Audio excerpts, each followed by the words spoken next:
सादर प्रणाम।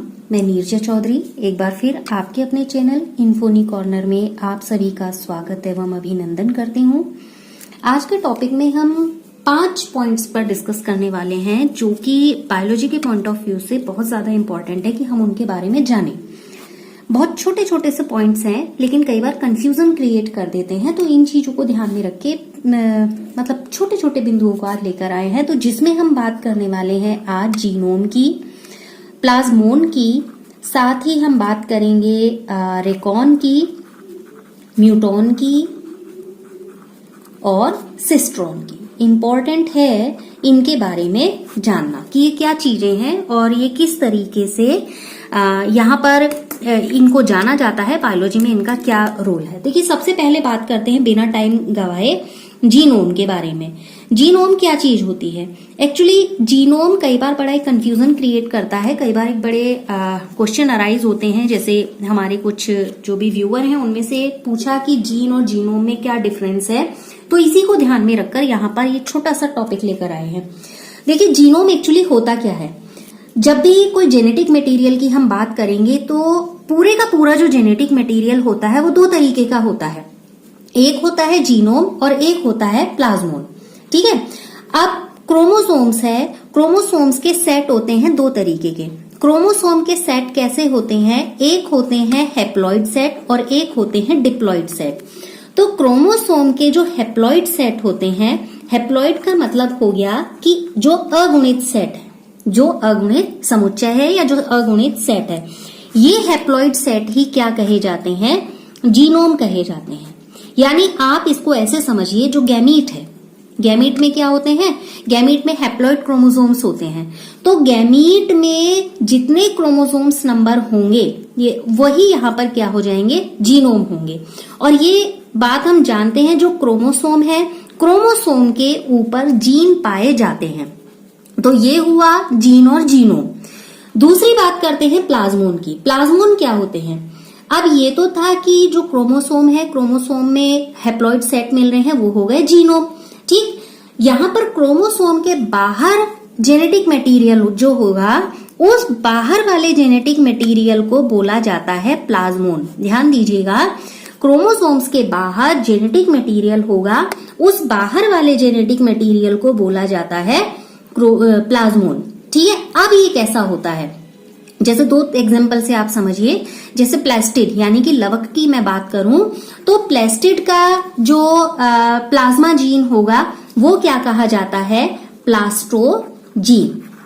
ठीक है, अगर प्लास्टिड का है, ठीक, यानी कि लवक का है। और अगर माइटोकॉन्ड्रिया का है तो माइटोकॉन्ड्रिया का प्लाज्मोजीन कहा जाएगा इसको क्वाड्रिक्वीट कॉन्ड्रियोजीन। ठीक है। तो माइटोकॉन्ड्रिया यानी कि क्वाड्री से ही बना है, प्लास्टोजीन प्लास्टिड से ही बना है, तो ज्यादा डिफिकल्ट नहीं है। लेकिन प्लाज्मोन होते क्या है? एक्चुअली क्रोमोसोम्स के बाहर जो जेनेटिक मटेरियल है उसको हम कहते हैं प्लाज्मोन। तो ये दोनों 1 लाइनर डिफरेंस यानी कि बेसिस ऑफ टर्मिनोलॉजी, इसको ऐसे समझ सकते हैं। अब बात करते हैं, देखिए, रेकॉन की। रेकॉन क्या होते हैं? देखिए, हम जानते हैं जो फ्रूट फ्लाई है यानी कि ड्रोसोफिला, मॉर्गन ने ड्रोसोफिला मेलानोगैस्टर पर अपने प्रयोग किए थे, अपने एक्सपेरिमेंट किए थे। और जब उन्होंने अपने एक्सपेरिमेंट किए तो मॉर्गन के इस पूरे के पूरे एक्सपेरिमेंट से एक नई डेफिनेशन सामने आती है। जो वो नई डेफिनेशन किससे रिलेटेड है? नई डेफिनेशन रिलेटेड है किससे? जीन से। ठीक है। मेलानोगैस्टर पर जो प्रयोग किए गए यानी कि ड्रोसोफिला पर जो प्रयोग किए गए, मॉर्गन ने प्रयोग किए थे। 1 नंबर का क्वेश्चन आता है कई बार, स्पेशली कॉम्पिटिटिव एग्जाम के पॉइंट ऑफ व्यू से इंपॉर्टेंट है। फ्रूट फ्लाई यानी कि ड्रोसोफिला, उस पर उन्होंने एक्सपेरिमेंट किए तो उससे निकलकर एक डेफिनेशन सामने आई, क्योंकि प्रयोग किससे संबंधित थे? जीन से रिलेटेड थे। तो जीन की एक नई डेफिनेशन आई। वो जीन की नई डेफिनेशन ये कहती है कि the gene a unit of recombination. ठीक, कैसी यूनिट है? Unit of recombination, unit of recombination. Clear? यानी जीन क्रोमोसोम का एक छोटे से छोटा एक पार्ट होता है जो एक क्रॉसिंग ओवर की प्रोसेस होगी, उस क्रॉसिंग ओवर की प्रोसेस के द्वारा जितने अपने आसपास के पार्ट होंगे उस पार्ट से वो अलग हो जाएगा। यानी कि एक या दो जो पेयर होंगे किसके, न्यूक्लियोटाइड के, उन न्यूक्लियोटाइड पेयर्स का ये क्या होगा, बना हुआ होगा। और जब ये एक या दो पेयर न्यूक्लियोटाइड का बना हुआ होगा, यही क्या कहा जाता है, रेकॉन कहा जाता है। जैसे आप ऐसे देखिए, मान लीजिए ये जीन है A, B, C, D, E, ठीक है, माना आप इसको इससे समझ लीजिए। ठीक, ये क्या है, इनमें बीच में पोटेंशियल क्रॉसओवर पॉइंट्स हैं, यानी कि वो वाले पॉइंट्स हैं जहां पर इंटरचेंज हो सकता है या जिनमें आपस में अदला बदली हो सकती है। क्रॉसिंग ओवर मीन्स यहाँ पर क्या होगी, अदला बदली होगी। इस तरीके के यहाँ पर पॉइंट है। अब हमने कहा कि ये क्या है, यूनिट ऑफ रिकॉम्बिनेशन। तो मान लीजिए कि ये एक क्या होगा, पेयर्ड में ही तो होगा। मान लीजिए ये एक इस तरीके का है, D, E और F। अब इसके पेयरिंग भी ऐसी ही होगी, A, B, C, D, E और F, ये पेयरिंग होगी।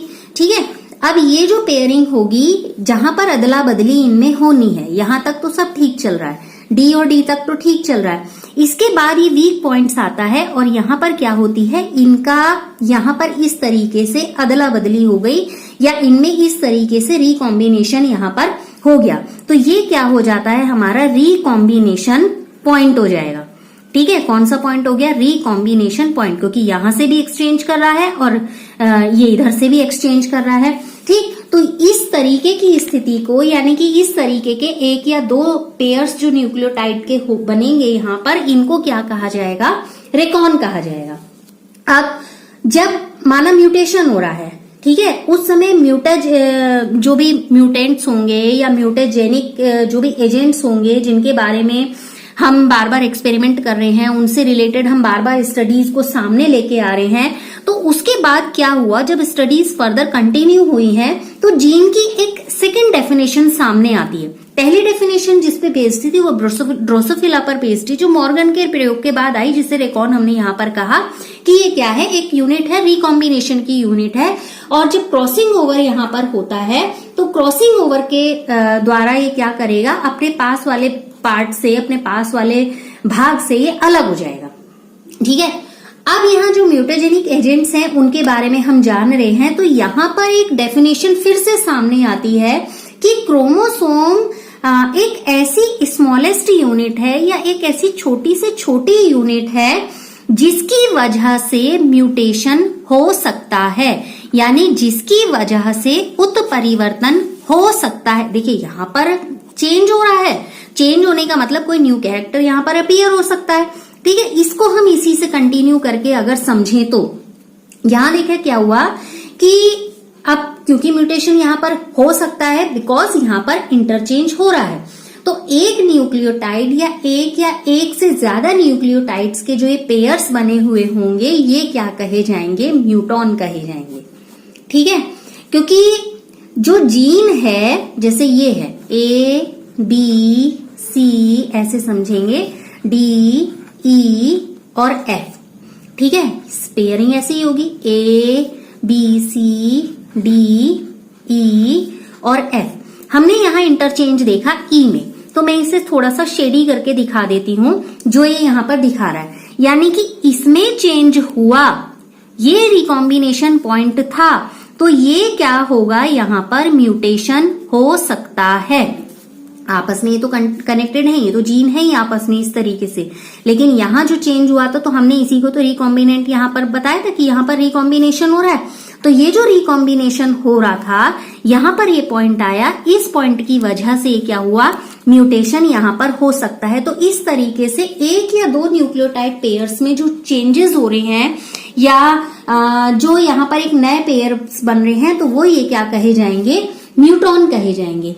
क्योंकि जो जीन की फंक्शनिंग है उसको कंट्रोल करने की प्रोसेस को अगर हम देखें तो हम ये समझ लेंगे कि जो जीन है यहाँ पर चेंज हुआ तो यानी कि उसने कोई एक नया फंक्शन यहाँ पर दिया, यानी कि एक नया मैकेनिज्म यहाँ पर दिया। तो हमने क्या करा इसके बाद ये माना कि जीन एक फंक्शन यूनिट है। जीन कैसी है? एक फंक्शन यूनिट है, क्योंकि हर यूनिट एक एक प्रोडक्ट के लिए रिस्पॉन्सिबल है। ये अगर यहाँ चेंज हुआ तो इसके लिए एक ही यूनिट तो रिस्पॉन्सिबल है। ये पूरी की पूरी चेन में हर एक जीन अपनी एज एक यूनिट यहाँ पर रिप्रेजेंट कर रहा है अपने आप को। अब इसमें क्या होता है, लंपसम कितने होते हैं? 30,000 तक न्यूक्लियोटाइड्स पेयर्स यहाँ पर हो सकते हैं। तो ऐसी स्थिति में क्या होगा, इसे क्या कहा जाएगा? सिस्ट्रॉन। म्यूटेशन होगा जहां पर, वहां म्यूटॉन हो गया। अब सिस्ट्रॉन कैसे हुआ? जैसे सपोज ये अभी बोला ही कि ये है, ये हर क्या कर रहा है, अपने आप को एज अ यूनिट रिप्रेजेंट कर रहा है। ठीक है, मैं कैपिटल और स्मॉल के डिफरेंस से यहां लिख दे रही हूं जिससे समझ में आ जाएगा। तो यहां पर ये जितनी ये चेन आई है, ये सारा का सारा क्या दिखा रहा है, एक जीन प्रोडक्ट को यहां पर शो कर रहा है। ठीक है, अब ये जो जीन प्रोडक्ट को शो कर रहा है, कब शो करेगा? जब एज ए सिंगल यूनिट यहां पर सामने आया। अब इसके बाद क्या हुआ कि एक थर्ड हाइपोथेसिस यहां पर सामने आ रही है कि जो ये थर्ड हाइपोथेसिस यहां पर आई कि उनमें इंटरचेंज हो रहा है और एक एज ए प्रोडक्ट के लिए वो यहां पर क्या हो रहा है, रिस्पॉन्सिबल हो रहा है, एक यूनिट है वो यहां पर। तो यहां पर जो तीसरी विचारधारा आती है उसकी परिभाषा में थोड़ा सा कंफ्यूजन आता है, थोड़ा सा एक कॉम्प्लिकेशन आता है। क्यों आता है? क्योंकि जो ड्रोसोफिला की स्टडी की गई उसमें एक जीन एक से ज्यादा, यानी कि हम अभी कहा कि एक जीन एक पर इम्पैक्ट डालता है, लेकिन डेफिनेशन कब दी जाएगी? जब वो चीज पूरे तरीके से स्वीकार कर ली जाएगी, सभी लोगों की तरफ से उसकी एक्सेप्टेंसी होगी। लेकिन ड्रोसोफिला पर जब ये कंटिन्यू किया गया तो इसमें ये देखा गया कि एक जीन क्या करता है, एक से ज्यादा कैरेक्टर्स पर इफेक्ट डालने का काम करता है। और अगर इसके अपोजिट देखें तो कुछ जीन मिलकर क्या करेंगे, एक न्यू कैरेक्टर यहाँ पर अपीयर कर सकते हैं। ये यहाँ पर एक अंतर देखा गया, तो इसलिए थर्ड डेफिनेशन नहीं आ पाई। जैसे कि एग्जाम्पल हो सकता है, बहुत सारे प्रयोग हैं, ड्रोसोफिला के बारे में पढ़ा है। मैं एक एग्जाम्पल ले लेती हूँ, बस यहाँ पर आई कलर को हम यहाँ पर ले लेते हैं। ठीक है, तो बहुत सारे जीन कुछ जीन मिल जाएंगे, बहुत सारे भी ना कहूं तो कुछ जीन मिल जाएंगे जो एक नए तरीके का यहाँ पर कैरेक्टर या लक्षण यहाँ पर अपीयर कर देंगे। तो एक जीन के मैकेनिज्म का उसके पास वाले जीन में जो भी रिफरेंस होगा उसी के हिसाब से यहाँ पर वो म्यूटेशन आया। म्यूटेशन मतलब न्यू कैरेक्टर आया, और इस वजह से यहाँ पर क्या हो जाएगा, एक नया कैरेक्टर अपीयर हो जाएगा। तो जीन में ओवरलैपिंग पार्ट किसी जीन के जो भी इफेक्ट होगा उसको निश्चित करेगा। जहां पर इनमें ओवरलैपिंग हो रही है वो किसी एक जीन को रिस्पॉन्सिबल मानेगा उसके लिए कि म्यूटेशन के लिए ये रिस्पॉन्सिबल है, या जो ओवरलैपिंग हो रही है वो ओवरलैपिंग का पार्ट जीन पर यहाँ पर उसका इम्पैक्ट दे रहा है। तो जीन के मॉडर्न कंसेप्ट ये कहता है कि जीन यूनिट ऑफ फंक्शन और फंक्शनल यूनिट है। ठीक, यानी जीन क्या है, सिस्ट्रॉन है। सिस्ट्रॉन मतलब क्या हुआ, फंक्शनल यूनिट तो हुई। म्यूटॉन क्या हुआ, वो हुआ जिसमें म्यूटेशन हो रहा है। रेकॉन क्या हुआ, रेकॉन वो हुआ जिसमें हम कह रहे हैं कि वो रिकॉम्बिनेशन कर रहा है। लेकिन function as a function unit जिसे माना गया वो क्या है, सिस्ट्रॉन। अब एक क्वेश्चन फिर, अगर सिस्ट्रॉन को हमने फंक्शनल यूनिट कहा है तो सिस्ट्रॉन क्या है? ठीक है, सिस्ट्रॉन क्या है? सिस्ट्रॉन डीएनए का एक पार्ट है। समझ में आ रही है ना, सिस्ट्रॉन क्या है, डीएनए का एक पार्ट है जो पूरे की पूरी जो भी पॉलीपेप्टाइड चेन है उसकी कोडिंग करेगा या उसको कोड करेगा। ठीक है, अब जो बायोलॉजिकल पॉइंट ऑफ व्यू से हम बात करें तो बायोलॉजिकल पॉइंट ऑफ व्यू से ये क्या हो सकता है, एक प्रोटीन भी हो सकता है जो यहाँ पर एक कोड जेनरेट करने का काम कर रहा है। यानी एक पॉलीपेप्टाइड चेन दूसरी पॉलीपेप्टाइड चेन से मिलकर एक ऐसे प्रोटीन का निर्माण कर सकती है या एक ऐसा प्रोटीन बना सकती है जो एक्टिव प्रोटीन हो। ठीक है, तो अब finally in short one liner कहें इसको तो मॉडर्न कंसेप्ट ये है कि वन सिस्ट्रॉन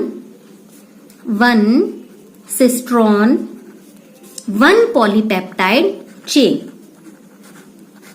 आप इसको ऐसे समझेंगे तो सही रहेगा, यानी कि 1 सिस्ट्रॉन 1 पॉलीपेप्टाइड चेन, यही सबसे ज्यादा सही कंसेप्ट है, यही सबसे ज्यादा एक्सेप्टेबल कंसेप्ट है। तो ये थे कब्रेकॉन हुआ, म्यूटॉन हुआ, सिस्ट्रॉन हुआ, जीनोम किसे कहेंगे और प्लाज्मोन किसे कहेंगे, कैसे फंक्शनल यूनिट या जीन प्रोडक्ट्स यहाँ पर बन रहे हैं। और फंक्शनल यूनिट, ये भी फिर एग्जाम में बहुत क्वेश्चन पूछा जाता है, जीन की फंक्शनल यूनिट इनमें से कौन है, रेकॉन, म्यूटॉन, सिस्ट्रॉन या प्लाज्मोन या जीनोम। तो यहां पर आंसर आपका क्या आएगा, सिस्ट्रॉन, बिकॉज ये मॉडर्न कंसेप्ट जो अभी तक रिसेंटली है उसको फॉलो करता है और इसी के अकॉर्डिंग यहाँ पर इसे फंक्शनल यूनिट जीन की माना गया है। तो फिलहाल आज के सेशन में इतनी ही बात करेंगे। नेक्स्ट सेशन में आपसे जल्दी मिलेंगे। लगातार साथ बने रहने के लिए आप सभी का बहुत बहुत धन्यवाद।